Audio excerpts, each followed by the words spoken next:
Hare Krishna everyone, welcome to the Wednesday class. और आज का टॉपिक बहुत ही, जिसको कहते हैं, बहुत ही प्रैक्टिकल है, जो आप अपनी डेली लाइफ में इसको यूज कर सकते हैं। और जो आज का टॉपिक है वो है कि आपने रिवेंज कैसे लेना है। रिवेंज लेने का मेडिकली सही तरीका कौन सा है। अगर आपको किसी से बदला लेना है तो उसका मेडिकली सही तरीका क्या है कि आप बदला भी ले ले, जिसको कहते हैं सांप भी मर जाए और लाठी भी ना टूटे। और वो बताएगा हमें भागवत गीता का आज का श्लोक। सो मेडिकली सही तरीके का मतलब ये है कि ना तो हमें कोई प्रॉब्लम आए, मतलब कि कोई रिपोकशंस ना आए, हमारी बॉडीली हेल्थ ना खराब होए, और दूसरा हम सक्सेसफुल भी होए। तो आप कहोगे भाई ऐसी क्लास में या जहां आप एक एक रिवेंज जैसी फीलिंग को क्यों एंटरटेन कर रहे हैं। अरे ये बहुत इंपॉर्टेंट डिफेंस है।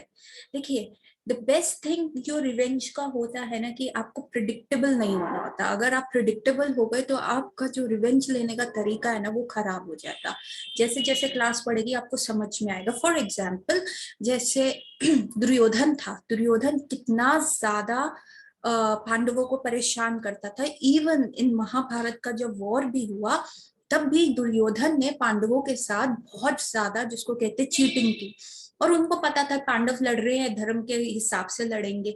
इवन दुर्योधन ने भीष्म पितामह को भी इसी ड्रॉबैक से अपनी तरफ लड़ने को कहा। भीष्म पितामह कहते रहे कि नहीं करो, ये गलत है, ये सब बेकार है, वॉर मत करो। लेकिन दुर्योधन ने उनको उनकी ओथ याद दिलाई कि वो जो है किंगडम के प्रति जो है एकदम, जिसको कहते हैं, लॉयल रहेंगे। ऐसी उन्होंने ओथ ली थी। तो मतलब उनको भी मैनिपुलेट किया, जबकि भीष्म पितामह ये वॉर में नहीं लड़ना चाहते थे। और पांडवों को भी जैसे गैम्बलिंग मैच में हराया, चीटिंग करके हराया। जबकि कितनी बार हमने डिस्कस किया, वो जो शकुनी का डाइस था वो टेम्पर्ड था, वो बिल्कुल शकुनी के हिसाब से चलता था, और उससे उनको पांडवस को हराया गया। क्यों? क्योंकि पांडवस बड़े प्रिडिक्टेबल थे। इसलिए दुर्योधन हर चीज उस वे में करता था कि उसको पता था कि अगली साइड का प्रिडिक्टेबल रिस्पॉन्स क्या आएगा, तो वह पहले ही अपनी रणनीति ले रहा था। महाभारत के युद्ध में क्या हुआ, पांडवास अनप्रिडिक्टेबल हो गए। इतने अनप्रिडिक्टेबल हो गए कि दुर्योधन, जो इतना अनप्रिडिक्टेबल चल रहा था, उसने जो रणनीति बनाई थी, जो सोचा था, उसके एकदम अगेंस्ट हो गए। तो आज आप अनप्रिडिक्टेबल कैसे हो सकते हैं? फॉर एग्जाम्पल, जब युधिष्ठिर महाराज ने कहा हाँ अश्वत्थामा मर गया, हाथी, बेसिकली वो कह रहे थे हाथी मर गया, तो दुर्योधन, जो द्रोणाचार्य थे, उन्होंने अपने सारे सारे अस्त्र शस्त्र हटा दिए। क्यों? क्योंकि उनका बेटा मर गया, वो न्यूज उनसे सहन नहीं हुई, और वो जो थे मेडिटेशन में चले गए, जब दृष्टद्युम्न ने आके उनकी गर्दन खत्म उड़ा दी। ठीक है। क्योंकि यहाँ पे युधिष्ठिर महाराज से एक्सपेक्टेड नहीं था कि वो ऐसा इतना सा भी झूठ बोलेंगे। लेकिन क्योंकि वो इतने अनप्रिडिक्टेबल हो गए, कृष्णा के कहने पे वो अनप्रिडिक्टेबिलिटी आ गई, इसलिए पांडव जो है कुरुक्षेत्र का युद्ध जीत पाए और उन्होंने रिवेंज लिया। जैसे कि जयद्रथ के केस में आपने देखा कि अर्जुन ने बोल दिया था कि मैं जयद्रथ को मार दूंगा, अगर मैंने शाम तक उसको नहीं मारा तो मैं अग्नि के अंदर प्रवेश कर दूंगा। लेकिन जयद्रथ के केस में भी क्या हुआ, भगवान ने अपने सुदर्शन चक्र से कवर कर दिया, जो प्रिडिक्टेबल था। और फिर उन दुर्योधन और उनकी आर्मी को प्रिडिक्ट हो गया कि हाँ भाई अब तो शाम हो गई, और जयद्रथ जो है अपने सुरक्षा के कवच से बाहर निकल आया, और उसने कहा जी अब तो अर्जुन जो है अग्नि में प्रवेश करेगा। और उसी समय अनप्रिडिक्टेबल हुआ, कृष्ण ने अपना सुदर्शन चक्र वापस बुलाया, और देखा गया कि सूर्य अस्त ही नहीं हुआ था, और फिर अर्जुन ने जयद्रथ को मार दिया। तो देखिए, जब आप अनप्रिडिक्टेबल हो जाते हैं तो रिवेंज लेना बहुत इजी हो जाता है। और अनप्रिडिक्टेबल कैसे बढ़ेंगे, आज का ये श्लोक जो है भागवत गीता का चैप्टर 2 का 14th श्लोक है, वो हमें ये बताएगा। पर उससे पहले हम करेंगे मंगलाचरण। ओम अज्ञानतिमिरान्धस्य ज्ञानाञ्जनशलाकया चक्षुरुन्मीलितं येन तस्मै श्री गुरुवे नमः। नमो विष्णुपादाय कृष्णपृष्ठाय भूतले श्रीमते भक्ति वेदांत स्वामी इति नामिने। नामस्ते सरस्वती देवी गौरवाणी प्रचारिणी निर्विशेष शून्यवादी पाश्चात्य देशतारिणी। जय श्री कृष्ण चैतन्य प्रभु नित्यानंदा श्री अद्वैत गदाधर श्रीवासादि गौर भक्त वृंद। हरे कृष्ण कृष्ण कृष्ण हरे हरे, हरे राम राम राम हरे हरे। हरे कृष्ण कृष्ण कृष्ण हरे हरे, हरे राम राम राम हरे हरे। हरे कृष्ण कृष्ण कृष्ण हरे हरे, हरे राम राम राम हरे हरे। तो जो है ये है श्लोक। मात्स्पर्शेतु कौन्तेया शिष्टो सुख दुःखदः आगम्येनो अनित्यतां ततिक्षवा भारत। इसका अर्थ है जिस प्रकार ये नहीं है, हे कुंती पुत्र, सुख तथा दुख का क्षणिक उदय तथा काल क्रम में उनका अंतर्धान होना सर्दी तथा गर्मी की ऋतुओं के आने जाने के समान है। हे भारतवंशी, हे इंद्र बोध से उत्पन्न होते हैं और मनुष्य को चाहिए कि अवचल भाव से उनको सहन करना सीखे। तो इसमें क्या बताया जा रहा है? इसमें ये बताया जा रहा है कि हे अर्जुन को संबोध किया जा रहा है कि जो सुख और दुख है ना, वो कैसे है, वो सर्दी और गर्मी की तरह है। जिस प्रकार सर्दी आती है और हम कुछ नहीं करते, और गर्मी आती है तो हम अपने आप को प्रोटेक्ट कर लेते हैं, और जब गर्मी आती है तो हम एसी चला लेते हैं, पंखा चला लेते हैं, और जब सर्दी आती है तो हम अपने आप को कवर कर लेते हैं। तो हम उसको क्या करते हैं? हम उसको सहन करते हैं, हम उसको टॉलरेट करते हैं। उसी प्रकार जो सुख और दुख है उनको भी टॉलरेट करो। क्यों? क्योंकि वो आएंगे और फिर वो चले जाएंगे। इट्स लाइक अ साइकिल, वो आएंगे और फिर वो चले जाएंगे। जैसे सर्दी आती है, सर्दी के बाद गर्मी, गर्मी के बाद फिर सर्दी आती है, और हम उसे टॉलरेट करते हैं। हम ये नहीं कहते अरे सर्दी आ गई क्यों आ गई, ये गर्मी आ गई क्यों आ गई। हम उसको एंजॉय करते हैं अपने लेवल पे जाकर। जैसे सर्दी आ गई तो हम अपने आप को वार्मली कवर करते हैं, बोन फायर कर लेते हैं, बोन फायर करके एंजॉय करते हैं, कभी अंगीठी लगा लेते हैं, बाहर ऐसी चीजें खाते हैं, गरम गरम चीजें खाने को मिलता है, गाजर का हलवा, एवरीथिंग। और जब गर्मी आती है तो आइसक्रीम खाने में मजा होता है, तो हम हिल स्टेशन पे जाते हैं, तो सम वे और द अदर हम उसमें एडजस्ट करते हैं। क्योंकि जो ये सर्दी और गर्मी का परसेप्शन है वो क्या है, हमारी सेंसेस के थ्रू है, हमें पता है, इससे ही चलता है। क्यों? हमारे शरीर को लग रही है, आत्मा को तो नहीं लगती। उसी प्रकार जो सुख और दुख है वो भी हमारे शरीर को लगते हैं, आत्मा को तो नहीं लग रहे। तो ये हमारे सेंस परसेप्शन की तरह है और इनको टॉलरेट करना चाहिए। अब जो मैंने शुरुआत करी थी कहानी की कि अगर मुझे किसी से अच्छे से बदला लेना है तो मुझे अनप्रिडिक्टेबल होना है। जो मेरा ट्रेंड है अनप्रिडिक्टेबल मैं कैसे हो सकता हूँ, वो इससे हमें पता चल रहा है। कैसे? इन्होंने कहा सुख दुख सहो।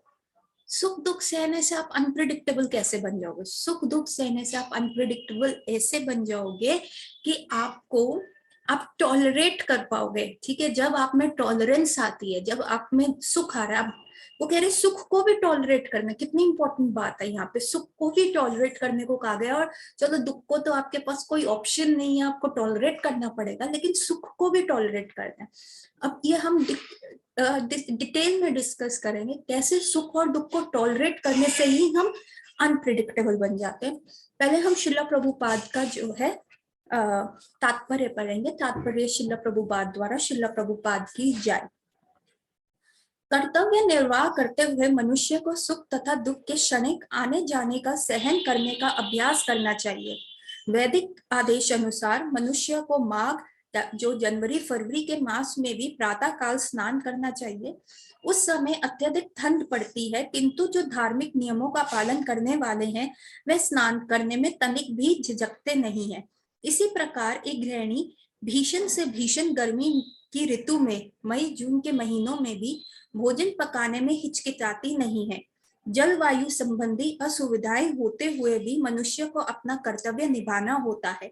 इसी प्रकार युद्ध करना क्षत्रिय का धर्म है, अतः उसे अपने किसी मित्र या परिजन से भी युद्ध करना पड़ता है तो उसे अपने धर्म से विचलित नहीं होना चाहिए। मनुष्य को ज्ञान प्राप्त करने के लिए धर्म की विधि विधान पालन करने होते हैं, क्योंकि ज्ञान तथा भक्ति से ही मनुष्य अपने आप को माया के बंधन से छुड़ा सकता है। अर्जुन को जिन दो नामों से संबोधित किया गया है वे भी महत्वपूर्ण है। कौन्तेया कहकर संबोधित करने से ये प्रकट होता है कि वे अपनी माता की ओर से मातृ कुल से संबोधित हैं, और भारत कहने से उनका पिता की ओर पितृकुल से संबंध प्रकट होता है। दोनों ओर से उनको महान विरासत प्राप्त है। महान विरासत प्राप्त होने के फलस्वरूप कर्तव्य निर्वाह का उत्तरदायित्व आ पड़ता है, अतः अर्जुन युद्ध से विमुख नहीं हो सकता। तो ये तो तात्पर्य था श्रील प्रभुपाद के द्वारा। तो अब जो हम 3 चीजें हैं आज के इस डिस्कशन में जो डिस्कस करने वाले हैं वो है कि पहला, सुख को कैसे टॉलरेट करें, सुख को क्यों टॉलरेट करना चाहिए। दूसरा, अगर हम दुख को भी टॉलरेट करते हैं तो उससे हम अनप्रिडिक्टेबल कैसे बन सकते हैं। तीसरा, ये दोनों चीज यूज करके मैं रिवेंज कैसे ले सकती हूँ और हेल्दी कैसे रह सकती हूँ। अगर कोई मेरा इतना बुरा कर रहा है, मुझे बहुत गुस्सा आ रहा है कि मेरे को उससे बदला लेना है, तो मैं ये दोनों चीजें करके तीसरा जो मैं बदला उनसे कैसे ले सकती हूँ, जिससे एक तो मेरा जो मेंटल पीस है वो खराब ना होए, मैं शांत रहूं कोई भी परिस्थिति आए, और मैं अपना काम भी कर पाऊं। तो ये कैसे पॉसिबल है। हमने ये श्रील प्रभुपाद के तात्पर्य से ये समझा कि सुख और दुख को हमें टॉलरेट करना है, ऐसे ही टॉलरेट करना है जैसे सर्दी और गर्मी को हम टॉलरेट करते हैं। अब सुख को क्यों टॉलरेट करना, अगर आप हिस्ट्री के पेजेस को खोलें तो आप देखें जो बहुत ज्यादा खुश हो जाते हैं लोग, तो वो अपना इंटेलिजेंस खो देते हैं कि सही और गलत में क्या डिफरेंस है। आप देखिए अमेरिका में 60 के दशक में क्या हुआ, लोगों के पास इतना पैसा आ गया, इतनी सारी चीजें, वो इतने उन्नत हो गए, ठीक है, उनको कोई स्ट्रगल नहीं रहा लाइफ में, कहने को कोई दुख नहीं रहा, सारे प्रकार के ऐशो आराम उनकी लाइफ में आ चुके थे, वो चाहे कुछ भी करना चाहे वो कर पा रहे थे। उसका फलस्वरूप क्या हुआ, जो उनके बच्चे पैदा हुए इस समय, वो इतने सुखी एनवायरनमेंट में पैदा हुए और उनको सारी परिस्थिति, जो उनको नीड्स थी, जो उनकी विशेष थी, उनके कहने से पहले उनको मिलती रही। उन्होंने कोई स्ट्रगल नहीं देखा, कोई दुख नहीं देखा।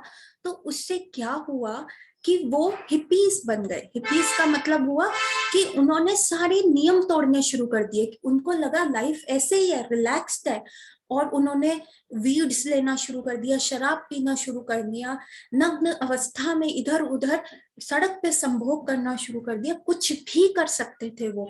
उन्होंने सारे नियम तोड़ दिए। भाई हमारे माँ बाप के पास पैसा है तो क्या हुआ, हमें और खुशी चाहिए, हमें और कुछ एक्स्ट्रा चाहिए। तो वो जो सुख था वो टॉलरेट नहीं कर पाए और उन्होंने सारी रिस्ट्रिक्शंस तोड़ दी। हाँ, कितने सारे ऐसे मूवी स्टार्स के बच्चे देखते हैं कि जिनको सारी चीजें इतनी इजीली अवेलेबल हुई और उन्होंने अपनी इंटेलिजेंस खो दी। फॉर एग्जाम्पल, आपने संजय मूवी देखी होगी, जो संजू मूवी देखी होगी, जो संजय दत्त के ऊपर है। तो आपने देखा होगा कि कैसे संजय दत्त को सारी चीजें प्लेट में सर्व हुई मिल रही। वो कितने अमीर खानदान में पैदा हुए, उनके दोनों पेरेंट्स कितने पॉपुलर स्टार थे, उससे उनको भी कितना अटेंशन दिया गया और इजीली उनको मूवी मिल गई। पर वही लड़की बाजी में चले गए, ड्रग्स लेना शुरू कर दिया। पूरी मूवी में ये सारी चीजों को दिखाया गया है। तो आप देखिए, जब खुशी भी टॉलरेट नहीं कर सकते तो आप जो है रॉन्ग डिसीजंस ले लेते। ठीक है, खुशी ना टॉलरेट करने की वजह से आप देखिए कितने स्टार्स है, जैसे बहुत 90s की बहुत फेमस हीरोइन दिव्या भारती का मुझे याद आता है। हम बहुत छोटे हुआ करते थे तब बहुत ये न्यूज फैली थी। दिव्या भारती जो है वो उनका बैलेंस बिगड़ गया, उन्होंने इतनी शराब पी ली थी कि वो अपनी नए घर खरीदा था उसी की खिड़की से गिर गई। तो कितना ये था, और क्यों, क्योंकि अभी वो 19 इयर्स पे तो उनकी डेथ हो गई थी। आप सोचिए उसी टाइम वो इतना शराब पीना शुरू कर दिया था। 16 साल की उम्र में उनको मूवीज पे मूवीज मिलनी शुरू हो गई थी, वो इतनी फेमस हो गई थी। कितनी तो मूवीज उन्होंने आप लोग रिलेट कर पा रहे होंगे, कितनी सारी मूवीज उन्होंने, कम से कम नहीं तो 100 से ज्यादा मूवीज उन्होंने उस समय 16 साल से 19 साल की उम्र तक उन्होंने कर ली थी। इतना उनको फेम मिल गया, इतना उनको पैसा मिल गया, उन्होंने अपना घर ले लिया, उनका विवाह तक हो चुका था, और उन्होंने इतना, मतलब जिसको कहते हैं बिल्कुल फेरी टेल लाइफ जी रही थी। और उसके बाद क्या हुआ, उन्होंने आत्महत्या नहीं था वो, लेकिन शराब इतनी पी ली, इतनी ज्यादा शराब पी ली कि उनको समझ ही नहीं आया। और अगर आप हॉलीवुड की तरफ जाएं तो कितने सारे वेस्टर्न स्टार्स होते हैं जो इतने जल्दी सब सक्सेसफुल हो जाते हैं पर खुशी टॉलरेट नहीं कर पाते। कितने सारे स्टार्स ड्रग्स की ओवरडोज खाने की वजह से मर जाते हैं। कितने ये न्यूज में आते हैं, 21 साल का बच्चा ऐसे मर गया, 10 साल का बच्चा ऐसे मर गया, इतने साल का बच्चा ऐसे मर गया। तो ये कितना ज्यादा आप सुनने में आजकल ये आता है। सॉरी, 10 साल का नहीं, 21 साल का, 22 साल का, 20s में उनका ये हाल हो गया। और वो जिसको कहते हैं डिटॉक्स सेंटर्स में जा रहे हैं, ड्रग्स रिहैबिलिटेशन सेंटर्स में जो जाया जा रहा है। क्यों ये ऐसा कल्चर क्यों आ रहा है? क्योंकि हम सुख को नहीं टॉलरेट कर पाते। दूसरा एस्पेक्ट सुख को टॉलरेट करने का ये होता है, या नहीं कर पाते से उससे हमारा क्या बढ़ता है, ईगो बढ़ता है, हमारा घमंड बढ़ता है। हमें लगता है यार हम तो इतने सक्सेसफुल हो गए, दुनिया पे हम राज करेंगे।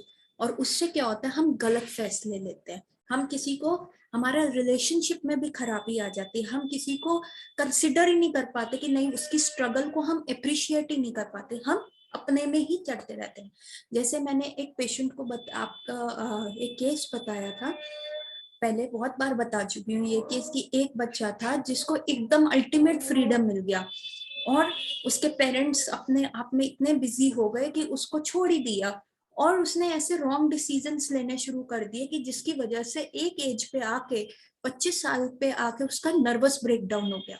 कि मतलब वो इतना लाइफ को एंजॉय करने, देखिए हमारे सेंसेस तो लिमिटेड है ना, हम लाइफ को कितना एंजॉय कर सकते हैं, कितना नहीं कर सकते। तो ये प्रिडिक्टेबिलिटी आ जाती है। आप जब सुख रहते हैं ना तो आप बहुत प्रिडिक्टेबल हो जाते हैं। जैसे दुर्योधन था, वो बहुत सब कुछ था उसके पास, पेरेंट्स थे जो उसकी बात मानते थे, उसके पास इतना बड़ा किंगडम था और सारे लोग उससे डरते थे, उसके भाई उसे रिस्पेक्ट करते थे, उसके पास एवरीथिंग था। पर क्या हुआ, उसकी वजह से उसका घमंड बढ़ गया, इतना बढ़ गया कि धूप में भी वो छतरी अपने सर के ऊपर नहीं लेता था, कि मेरे सर से ऊपर कोई चीज नहीं होनी चाहिए। धूप सह लेता था, धूप से पसीना, टैनिंग सब सह लेता था, लेकिन छतरी ऊपर नहीं आनी चाहिए। तो आप देख रहे हैं कि कैसे वो रॉन्ग डिसीजंस और घमंड बढ़ जाता है। और उससे क्या हुआ, उसने सारे ही गलत काम किए, सारे ही रॉन्ग डिसीजंस लिए, जिसकी वजह से एंड में उसका हाल बहुत खराब हुआ उसका। तो ये प्रिडिक्टेबल पैटर्न था कि वो ऐसा करेगा। और जो सुख में रहते हैं, जो ये चीज टॉलरेट नहीं कर पाते, वो हमेशा हमेशा गलत हैबिट्स में पड़ते हैं और उनका यूज किया जाता है। क्यों, दोस्तों को पता है यार ये तो घमंडी हो गया, ये तो ऊपर चढ़ गया, इसको बस थोड़ी सी चापलूसी करेंगे, इससे तो हम सब कुछ निकाल सकते हैं। तो यदि आपने सुख को भी टॉलरेट नहीं किया, आप लोगों के गेम प्लान का पार्ट बनोगे, आपको समझ ही नहीं आएगा। आपको लगेगा कि मेरी यहाँ पे तारीफ हुई जा रही है, यहाँ पे लोग मेरे को इतना वो कर रहे हैं, ये मेरे फैन है, ये वो है। और लोग आपका कब फायदा उठा लेंगे और कब जब आप नीचे आओगे तो आपको थ्रो कर देंगे, और तब आप जाते हैं सबसे बड़े डिप्रेशन में। देखिए, कहते हैं गर्ल्स जो होती है चॉकलेट्स को बहुत पसंद करती है। एक और बता रही हूँ कि सुख को ना टॉलरेट करने का वो, तो गर्ल्स का जब पीरियड्स का टाइम आता है या जब वो थोड़ी सी इमोशनली ड्रेन आउट हो रही होती है, तो क्या होता है, जैसे पहले लोग कुछ भी ड्रग्स ले लेते थे, तो गर्ल्स के लिए चॉकलेट्स बहुत अच्छा ड्रग्स का काम करते हैं। और वो ब्लैक चॉकलेट अगर खा लेती है तो उनको बहुत अच्छा मिलता है। तो वो क्या होता है, उनकी ब्लड में जो होता है सेरोटोनिन का लेवल बढ़ जाता है, क्योंकि ब्लैक चॉकलेट जो होती है एक फील गुड हार्मोन को इंक्रीज कर देती है। और जैसे ही वो सेरोटोनिन का लेवल बढ़ जाता है, गर्ल्स बहुत खुश हो जाती है, कभी इधर जंप कर रही है, डांस कर रही है, सब ठीक है। लेकिन जैसे ही वो सेरोटोनिन का लेवल खत्म हो जाता है, वो चॉकलेट्स का असर खत्म हो जाता है, वो बहुत लंबे ज्यादा डिप्रेशन में गिरते हैं। तो ये देखिए, ज्यादा सुखी होना भी कितनी दिक्कत वाली बात है। कोई क्राइटेरिया नहीं है आपकी नजरों में। जो चीज सुख प्रोवाइड करती है, जो सारी चीजें, क्या वो लोग असली में सही फैसला ले पाते हैं? क्या उनका एंड अच्छा होता है? कितने ऐसे स्टार्स हैं जो बहुत ऊंचाइयों पे गए लेकिन आत्महत्या कर ली, डिप्रेशन के शिकार हो गए। क्योंकि अगर आप सुख टॉलरेट नहीं करोगे तो आप रॉन्ग डिसीजंस हमेशा लोगे, आप प्रिडिक्टेबल होगे। जहां आप लाइफ में प्रिडिक्टेबल हो गए तो लोग आपका फायदा उठाएंगे ही उठाएंगे। जहां आप लाइफ में प्रिडिक्ट, देखिए आज का जो टॉपिक है, healthy way to take revenge, है ना, कि कैसे मेरे को अगर किसी से रिवेंज लेना है तो कैसे ले। ठीक है, एक तो बेवकूफ ना बने सबसे पहले, क्योंकि अगर आप प्रिडिक्टेबल हो गए, लोग आपका फायदा उठा रहे हैं, तो आपको समझ ही नहीं आएगा कि आप फंस रहे हैं उस सिचुएशन में। ठीक है, ये हो गया पहला पार्ट। दूसरा, दुख क्यों सहना है? दुख क्यों सहना है? दुख इसलिए सहना पड़ता है क्योंकि दुख सहेंगे तो दूसरे बंदे को अंदाजा नहीं होगा। देखिए, एक क्या होता है जो हम पहले की क्लासेस में डिस्कस करते हुए आ रहे हैं कि रिएक्शन नहीं देना, रिस्पॉन्स देना है। क्योंकि रिएक्शन जैसे ही हम देते हैं, हम अपने पत्ते खोल देते हैं। ठीक है, अब जैसे कि अगर हम महाभारत का ही अगर हम एग्जाम्पल उठाएं, तो उस महाभारत के युद्ध में क्या हुआ था कि जब द्रुत कीड़ा हो रही थी, जब गैम्बलिंग मैच हो रहा था, तो दुर्योधन ने हर तरीके का वो किया, क्योंकि युधिष्ठिर महाराज बड़े प्रिडिक्टेबल थे। अब जब उनको 13 साल का वनवास मिल गया, 12 साल का वनवास और 1 साल का अज्ञातवास मिल गया, और द्रौपदी का चीर हरण टाइप्स हुआ, बहुत सब मेसी हो गया, तो धृतराष्ट्र ने क्या किया, ये सब गेम को ऑफ कर दिया और उनको उनका किंगडम पांडवों को वापस कर दिया। लेकिन दुर्योधन प्रेडिक्टेबल था, दुर्योधन में इतना ज्यादा गुस्सा था, उसने जाके धृतराष्ट्र को कहा कि अगर तुम ये चीज करोगे, रिवर्स करोगे, तो मैं जो है सुसाइड कर दूंगा, मुझे पांडवों का किंगडम चाहिए। अब धृतराष्ट्र को क्या हुआ, उसने कहा अब ये तो बड़ा दिक्कत हो गई।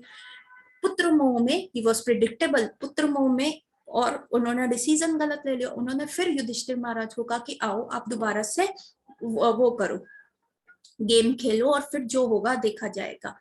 और उन्होंने द्रौपदी को भी कहा कि तुम, और द्रौपदी भी वो सेकंड टाइम जब गैम्बलिंग मैच हुआ आई, उन्होंने भी कहा ठीक है, हमें किंगडम नहीं चाहिए, हमें ऐसे दुर्योधन की भीख वाला किंगडम नहीं चाहिए, जो ये मैच में डिसीजन होगा हम उसको एक्सेप्ट करेंगे। सबने, पांडवों ने भी और ये भी कहा, क्यों, दे वर वेरी प्रिडिक्टेबल। तो दूसरे मैच में भी यही हुआ कि फाइनली उनको 12 साल का सिर्फ किंगडम के ऊपर गया, और किंगडम के ऊपर दाव लगा, और 12 साल का वनवास और 1 साल का अज्ञातवास मिल गया। अब यहाँ पे दुर्योधन खुशी से टॉलरेट नहीं कर पाया, वो बड़ा खुश था, उसने 12 साल बड़े खुशी से करे। वही पांडवों ने एकदम से रिएक्ट करने की जगह वो 13 साल अपना दुख को जो है टॉलरेट किया। ठीक है, तभी वो टॉलरेट किया, तो तभी 13th ईयर वो अज्ञातवास में दुर्योधन की आई से एकदम ओझल हो पाए। अगर वो रिएक्ट करते रहते, अपना फ्रस्ट्रेशन या गुस्सा या कुछ भी निकालते रहते, तो वो 13वें साल एकदम से पकड़े जाते। ठीक है, 12 साल उन्होंने प्रिपरेशन में निकाले। अर्जुन स्वर्ग चले गए, स्वर्ग में जाके उन्होंने अपने पिता इंद्रदेव से बहुत सारे ऐसे दैविक हथियार इकट्ठे करे, बहुत सारी चीजें सीखी, उर्वशी से डांस सीखा, हर प्रकार का उन्होंने किया। इधर भीम ने भी अपनी पावर बढ़ाई, जाके हनुमान जी से अलायंसेस बनाए, और ऐसे ही डिफरेंट डिफरेंट इनको प्रिपरेशन का टाइम मिला। इन्होंने अपना दुख को इतने अच्छे से टॉलरेट किया कि अब वो प्रिडिक्टेबल होने से बच गए। तभी वो जो 13 साल का अज्ञातवास था, क्योंकि उसकी शर्त ये थी कि अगर आप 13वें साल के अज्ञातवास में पकड़े जाएंगे, तो फिर से आपको 12 साल का वनवास और 1 साल का अज्ञातवास लेना पड़ेगा। तो इसलिए वो इतने अनप्रिडिक्टेबल उन्होंने उस 12 साल में अपने आप को बनाया कि प्रिपरेशन करी, सबकी नजरों से छुपकर प्रिपरेशन करी, और वो 13th ईयर अपना फ्रस्ट्रेशन कहीं ना निकालते हुए वो जो है छुपके रहे। सो दिस इज हाउ, अगर आप दुख को टॉलरेट करते हैं तो आपको एक इंटेलिजेंस में थिंकिंग टाइम मिलता है, जिसमें आप रिएक्ट करते हैं तो आप अपने सारे पत्ते खोल देते हैं, आपको पता चल जाता है अगले बंदे के दिमाग में क्या चल रहा है। जैसे सपोज कीजिए, भगवान ना करे आपकी और मेरी लड़ाई हो जाए, और मैंने आपको बात बोली और आपने जो मेरे को रिएक्ट किया, तो मुझे आपकी साइकी पता चल गई कि भाई इसके दिमाग में ये है और ये इस हद तक जा सकता है।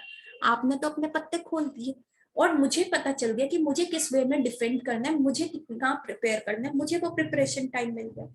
यदि आप अपना दुख टॉलरेट कर लेते, यदि आपके ऊपर जो भी एक्यूजेशन था, जो आपको टीस मची, वो अगर आप टॉलरेट कर लेते, तो आपके पत्ते खुलते नहीं। मैं सोचती रहती, या मुझे लगता कि मैं विक्टोरियस हो गई, मैं जीत गई हूँ, और मैं सुखी हो गई हूँ, मैं खुश हो गई उस चीज को लेके, ये देखा मैंने उसकी बोलती बंद कर दी। उससे क्या हुआ, सुख जो है वो चढ़ गया दिमाग पे और मैं प्रॉपर डिसीजन नहीं ले पाई और अगली बार के लिए मैं प्रिपेयर नहीं थी।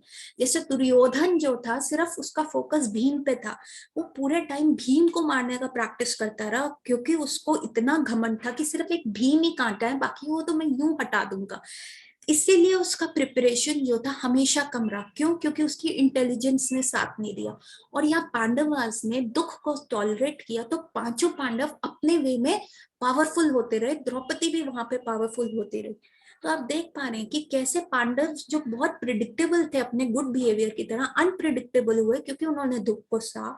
और दुर्योधन जो था इतना एंग्री था और वो दुख को नहीं सुख को नहीं सह पाया, तो सिर्फ वो प्रिपेयर नहीं हुआ, उसका सिर्फ फोकस किस पे रहा, सिर्फ भीम पे रहा, और उसके भी हाथों वो हार गया। कितना एम्बैरेसिंग था उसके लिए। अब इस चीज को होपफुली जो मैं पॉइंट शेयर करना चाह रही हूँ, it is going down the lane normally, अच्छे से जा रहा है जो मैं बताना चाह रही हूँ। तो इसको मैं आपको एक केस के माध्यम से समझाती हूँ कि कैसे एक लेडी इतने ज्यादा डिप्रेशन में चली गई इसी वजह से, क्योंकि वो दुख को टॉलरेट नहीं कर पाई। और जनरली हमारी लाइफ में कितने सर्कमस्टांसेस आते हैं कि ऐसी सिचुएशन आती है, और यहाँ भगवान खुद कह रहे हैं कि तुम्हें टॉलरेट करना पड़ेगा, क्योंकि समय बदलता है, सुख के बाद दुख, दुख के बाद सुख आता ही है। आपको ये चीज को टॉलरेट करना पड़ेगा, टाइम जरूर बदलेगा, सर्दी गर्मी, ऐसे ही ये पैटर्न चलता रहता है। तो अगर आप अनप्रिडिक्ट, उससे टॉलरेंस से क्या होता है, आप अनप्रिडिक्टेबल हो जाते हो, तो आप उस सिचुएशन को अच्छे से बेयर कर पाते हो, और उस सिचुएशन में आप अच्छे से प्रिपेयर हो पाते हो कि अगर आगे कोई भी कॉन्सिक्वेंस आएगा तो आप उसको कैसे प्रिपेयर करेंगे। सो इसको मैं अपने केस के माध्यम से आपको समझाने का प्रयास करती हूँ। ऐसा हुआ, इस लेडी, ये ना एक जॉइंट फैमिली में रहती थी, इसके हस्बैंड दो ब्रदर्स थे, बड़े वाले ब्रदर की वाइफ थी, और इसके भी उसके दो बच्चे थे, और इसके भी दो बच्चे हो गए थे, इसकी दो गर्ल्स हो गई थी। तो इनकी, ठीक है, जॉइंट फैमिली में बनी नहीं, तो डिवीजन हो गया। ऊपर वाले फ्लोर पे इनकी जेठानी रहने लग गई और नीचे वाले फ्लोर पे ये अपनी मदर इन लॉ के साथ रहने लग गई। ठीक है, so far so good, it seems very ठीक है, इक्वल हो गया सारी चीजें। पर इस लेडी को ये दिक्कत होने लग गई कि मैं अपनी मदर इन लॉ को रख रही हूँ, पर मेरी मदर इन लॉ उसके बच्चे क्यों संभालती है, वो इतना घूम रही है, वो फिर रही है, कहीं भी जाती है, बच्चे इनके पास छोड़ जाती है। चाहे मदर इन लॉ ऊपर वाले फ्लोर पे क्यों ना चली जाए उनके बच्चे संभालने के लिए, नहीं, इनको मदर इन लॉ क्योंकि मेरे साथ रह रही है, इनको मेरे बच्चे संभालने चाहिए। तो इसको इस बात से प्रॉब्लम होने लगी, और इसने क्या किया, उसको दुख हुआ, उसको बैड फील हुआ, उसको चिढ़ मची, तो उसने रिएक्ट कर दिया। और जैसे ही उसने ये रिएक्ट किया, उसकी जेठानी को पता चल गया कि इसको इस बात से चिढ़ मचती है। उसने जानबूझ के यही करना शुरू कर दिया। पहले वो महीने में वल्ला वल्ला 2-3 बार अपने बच्चे छोड़ती थी, अब वो हफ्ते में 2-3 बार अपने बच्चे अपनी मदर इन लॉ के पास छोड़ के बाहर, कभी पार्क, कभी जिम, कभी कहीं जाने लग गई, और इसको इस बात से बहुत चिढ़ मचती रही। अब वो धीरे धीरे बोलती रही, रिएक्ट करती रही, पर उसने सहा नहीं। यदि वो उस चीज को सह लेती तो उसका इंटेलिजेंस चलता, वो किसी और वे में अपनी मदर इन लॉ को अपनी तरफ कर सकती थी या कुछ कर सकती थी, but she kept reacting and reacting. भाई ये गलत नहीं है, मदर इन लॉ के लिए तो दोनों बेटे एक समान थे और उनके जो पोते पोतियां हैं वो एक समान है, बट क्योंकि वो कह रही थी कि मैंने मदर इन लॉ को रखा है, वो नहीं कर सकती। और इसी चिढ़ की वजह से she went into a depression. She, उसको बस यही लगता रहा, वो दुख सहन नहीं हुआ, और उससे क्या हुआ, वो अपने बच्चों पे भी ध्यान नहीं दे पा रही थी। वो ऐसी आती थी मेरे पास कि वो सर पे कंघी भी नहीं करे हुए, बाल बिखरे हुए। चलो डिप्रेशन, उसका छोटा बेबी भी हो गया, एक और बेबी हो गया उसकी, मतलब सेकंड बेबी उसी समय हुआ, वो उसका भी ध्यान नहीं दे पा रही थी। बच्चे भी ऐसे रुल रहे थे, बच्चों को चश्मे लग गए, उसने ध्यान नहीं दिया, बच्चा कहता रहा मम्मा मेरे को विजन नहीं आ रहा, पर उसका एंटायर फोकस जो था, मेरी मदर इन लॉ मेरे साथ रह रही है, she could not tolerate it. और बिकॉज ऑफ दैट उसका दिमाग चला ही नहीं, उसका इंटेलिजेंस चला ही नहीं। चलो वो तो गया, उसने अपने बच्चे भी खराब कर लिए, उससे शी वेंट, बस इसी थॉट पे वो डिप्रेशन में चली गई। और इसी थॉट की वजह से जैसे जैसे समय गया, उसकी बॉडी पे पस वाले दाने होने शुरू हो गए। ठीक है, multiple parts of her body had वो पस वाले बॉयल्स बन गए, और जब उसका शुगर लेवल चेक करा गया तो शी बिकेम डायबिटिक। मतलब उसने वो थॉट अपने जहन में इस प्रकार बिठा लिया कि उसको डायबिटीज हो गई इस डिप्रेशन में, इस थॉट से। और फिर क्या हुआ, दवाइयां शुरू हो गई। तो आप देख पा रहे हैं कि यदि हम दुख नहीं सहते, वो इतनी प्रिडिक्टेबल बन चुकी थी वो लेडी, वो इतना रिएक्ट करने लगी कि उसकी जेठानी ने जानबूझ के ये काम दोबारा शुरू करना। उसने बहुत इनोसेंटली कहा कि नहीं मुझे काम है, तो मम्मा आप बच्चे संभाल लो, प्लीज संभाल लो। अब मदर इन लॉ कैसे मना कर, तो थिंग्स वेंट सो वर्स। उसको उसकी कमजोरी, जब आप दुख नहीं सहन करते तो आप अपनी कमजोरी जो है दूसरों के हाथ में दे देते हो, और जैसे ही रिमोट कंट्रोल दूसरे बंदे के हाथ में आता है वो आपको नचाता है, बंदर की तरह आप नाचते हैं। वो कहेगा देखो अभी इसको मैं दुखी करूं कैसे, अभी ये सड़ेगा, वो वाला बटन ऑन कर दिया। अरे अभी देखो ये कैसे रोएगा, वो वाला बटन ऑन कर दिया। अभी देखो कैसे डिप्रेशन में जाएगा, अपने पति से लड़ेगा, वो वाला बटन ऑन कर दिया। तो जब आप दुख सहन नहीं करते, आप प्रिडिक्टेबल हो जाते हैं और आप अपना रिमोट कंट्रोल दूसरे के हाथ में दे देते हैं। और यही होता है कि आप प्रॉपर बदला नहीं ले सकते। कि बदला लेना इज नॉट गुड थिंग, यहाँ आपको मैं डिफरेंस बता रही हूँ। आपको प्रिपेयर करना है, जैसे पांडवों ने प्रिपेयर किया अपने आप को। आपको टॉलरेंस सीख के, आपने जितना आप अपने आप को टॉलरेट कर पाएंगे उतने आपके पत्ते नहीं खुलेंगे, और जितने आपके पत्ते नहीं खुलेंगे उतना आपको प्रिपरेशन का टाइम मिलेगा। और तीसरा जो आपकी हेल्थ, ये 2 पॉइंट्स को यूज करके आपकी हेल्थ नहीं खराब होगी। सुख में भी क्या होता है, ज्यादा इंटॉक्सिकेट हो गए, सुख दिमाग पे चढ़ गया, डेफिनेटली आप गलत काम करेंगे, उससे आपकी हेल्थ खराब होगी। या उसके बाद आपके सामने कोई ऐसा मोमेंट आ गया जिसको आप टॉलरेट ही नहीं कर पाए, आपकी उस लेवल की इम्यूनिटी ही नहीं बिल्टअप हुई, तो आप बिखर जाएंगे। जैसे फॉर एग्जांपल मैंने पिछले भी क्लास में एक केस डिस्कस किया था, कैसे एक कपल को बहुत समय के बाद बच्चा हुआ, मतलब 7-8 साल के बाद बहुत ट्रीटमेंट उन्होंने कराया, और उसके बाद उनको एक बच्चा हुआ। और जब वो बच्चा हुआ तो सब पागल हो गए, सबने उसको ऐसे रखा कि भैया वो नीचे कदम नहीं रख सकता था। वो उसको हर चीज कहे बिना मिली, उसको बिल्कुल राजा बाबू की तरह करा। उसको छोटी की एज में क्या फोटोग्राफ्स, मतलब दादा दादी, नाना नानी, हस्बैंड वाइफ, मम्मी पापा, सब उस बच्चे में ऐसे घुल गए कि बस उनकी लाइफ का ये गोल था कि उस पर पैसे खर्च करना रहता है। 5 साल का हुआ बच्चा तो उसका ऐसे ग्रैंडली बर्थडे सेलिब्रेट किया गया कि वो बिल्कुल लाइट बंद थी, और बड़ा सा केक, और वो बच्चा मोटरसाइकिल के ऊपर बिल्कुल ऐसे गॉगल्स लगाए, बिल्कुल राजा बाबू बन के आ रहा है, और सारा अटेंशन उसकी तरफ है, सारा सब चीज उसकी तरफ है, और वो केक कट कर रहा है। ठीक है, ऐसे ही जब वो बच्चा थोड़ा और बड़ा हुआ तो उसने ऐसी अनवांटेड डिमांड कर दी, मुझे ना एक चॉकलेट का बंगलो चाहिए। उसके फादर ने कहा ये पॉसिबल नहीं है, चॉकलेट का बंगलो कैसे बनाएंगे। बस वो फर्स्ट टाइम था उसको नो बोला गया, और वो नो सुनते ही उसको एपिलेप्टिक फिट आ गया। उससे वो चीज सहन ही नहीं हुई। कोरिलेट कर पा रहे हैं दुर्योधन के साथ। दुर्योधन को भी हर चीज यस यस यस, धृतराष्ट्र ने यस यस बोला, और जहां उसको टोका कि युद्ध मत करो, वहां उससे वो सहन ही नहीं हुआ कि उसने भगवान कृष्ण को भी बंदी बना लिया। तो आप देखिए सुख को भी, जो आपके लाइफ में सुख के सर्कमस्टांसेस है उसको भी टॉलरेट करना कितना, मतलब कितना जरूरी है अगर आपको हेल्दी रहना है। यहाँ आपको एक मैंने एपिलेप्टिक फिट का केस बता दिया, यहाँ पे मैंने आपको एक डायबिटीज का केस बता दिया, कैसे पेशेंट, यदि आप रेट्रोस्पेक्ट में सोचेंगे आपकी लाइफ में भी अगर आपको कोई हेल्थ इश्यूज आए होंगे, तो अगर आप सोचेंगे क्या मैंने क्या नहीं टॉलरेट किया, तो आपको उसका कॉज दिखेगा कि मैं बीमार यहाँ इसलिए पड़ा, मेरी इम्यूनिटी इसलिए यहाँ पे कमजोर हुई।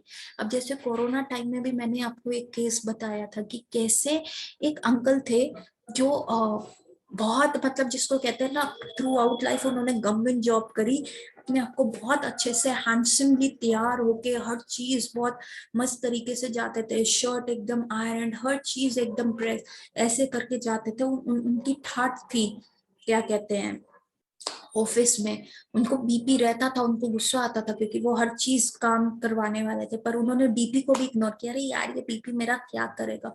उसकी वजह से जब बहुत बीपी बढ़ना भी शुरू हो गया और उन्होंने फिर भी उसको इग्नोर किया कि नहीं नहीं मेरे स्टेटस में कमी आएगी अगर मैं दवाई खाऊंगा, तो क्या हुआ, उनको स्ट्रोक हो गया, एक साइड का पैरालिसिस हो गया। उस पैरालिसिस की वजह से 1 साल रह गया था रिटायरमेंट का, फिर भी उनको ऑफिस जाना पड़ा, कुछ साइन करने जाना पड़ा। फिजियोथेरेपी से वो थोड़ा चलना शुरू हो गए, लेकिन उनको शर्म आने लगी क्योंकि वो इतने हैंडसमली तैयार होके जाते थे और अब उनको लंगड़ा के किसी के सपोर्ट के साथ चलना चाहिए। तो वो चीज उनके जहन में, मतलब वो चीज वो टॉलरेट ही नहीं कर पाए, इतना वो उनके जहन में बात बैठ गई कि मैं क्या था और क्या रह गया। मतलब एक वो टॉलरेंस भी नहीं हो पाया, जिसकी वजह से उनको कोरोना ने ऐसा इफेक्ट किया। जबकि वो धीरे धीरे इम्प्रूव कर रहे थे, लेकिन कोरोना जैसे ही आया और उनको जैसे ही कोरोना हुआ, ही कुड नॉट सर्वाइव। क्यों? क्योंकि उनकी इम्यूनिटी इतनी गिर गई थी। क्यों? क्योंकि जब अच्छा टाइम था वो टॉलरेट नहीं किया, उसमें चढ़ गए, और जब जैसे ही हल्का सा बुरा टाइम आया वो टॉलरेट हो ही नहीं पाया। अब मैं आपको एक और एग्जांपल देती हूँ। जैसे छोटे छोटे बच्चे होते हैं आजकल, मम्मीज कितना करती है कि हाय बच्चे को कुछ ना हो। आजकल, पहले तो बहुत सारे बच्चे हुआ करते थे, 5-6 बच्चे हुए थे, तो माता पिता बिल्कुल ठीक था, सारे इकट्ठे ही पल जाते थे, पता भी नहीं चलता था कब किसी की नाक बह रही है तो बहने देते थे। लेकिन आजकल तो इतना हाइजीन कॉन्शियस हर चीज हो चुकी है कि बच्चे को हल्का सा कुछ होता है तो माँ बाप इतने ज्यादा एंटीबायोटिक्स खिला देते हैं। अरे पहले वेट करो, पहले देखो। हल्का सा बच्चे को 99 का भी बुखार होता है तो पैरासिटामोल और एकदम फीवर डाउन कर देते हैं। क्या हुआ? बच्चे का तो आपका इम्यूनिटी नहीं डेवलप हुआ, आपने उसको टॉलरेंस सिखाई नहीं। हल्का सा बुखार, अरे हल्के से बुखार आते तो बॉडी उसको फाइट करने के लिए व्हाइट ब्लड सेल्स बनाती हैं, ब्रेन में हार्मोन्स बनते हैं कि बच्चे की इम्यूनिटी डेवलप करने के लिए। लेकिन माँ बाप क्या करते हैं, एकदम से क्रॉसिंग या पैरासिटामोल दी और फीवर डाउन की। सबसे पहले वेट एंड वॉच करना चाहिए कि कैसे उस बच्चे का पैटर्न जा रहा है। क्यों? क्योंकि पेरेंट्स में वो पेशेंस नहीं है, पेरेंट्स में वो टॉलरेंट नहीं। अरे मेरा बच्चा रो रहा है, अरे इसको क्या करना, अरे थोड़ा सा उसे डिस्ट्रैक्ट करो, आराम से रखो, तो आप देख पाएंगे कि बच्चे की इम्यूनिटी बढ़ेगी। इस वे में जब हम टॉलरेट करते हैं, बच्चे को भी टॉलरेंस सिखाते हैं, या कुछ भी ऐसा फीवर, मैं ये नहीं कहती कि हाई फीवर आ रहा तो छोड़ दो, नहीं। अगर 99 का बुखार है या हल्का सा सर्दी जुकाम है तो बच्चे को रखो, थोड़ा होम रेमेडीज को, लेकिन उसको टॉलरेट करना सिखाओ। और जब एकदम से फीवर डाउन हो जाता है तो क्या होता है, सीधा लंग्स पे इफेक्ट आता है, सीधा बच्चे को ऐसी खांसी हो जाती है, फिर बाद में वो ब्रोंकाइटिस या अस्थमा की फॉर्म में बन जाता है। तो हम ये बहुत सारे केसेस देखते हैं। तो ये क्यों होता है, ये मैंने आपको क्यों बताया, क्यों? क्योंकि हम टॉलरेट नहीं कर पाते। बच्चे को दुख हो गया, अरे एक ही बच्चा होता है उसको दुख नहीं होना, हम उसको वैसा छुई मुई बना देते हैं, तो ये हमारी गलती। तो देखिए टॉलरेंस हमें कितना लॉन्ग टर्म पे लेके जाता है। ऐसा नहीं मैं कह रही कि आपको कोई तकलीफ है तो आप मेडिकल असिस्टेंस ही मत लीजिए, उसको टॉलरेट कीजिए, नहीं। आप हर चीज को प्रोस एंड कॉन्स को यूज कीजिए, जो इंटेलिजेंस भगवान ने दी है उसको यूज कीजिए।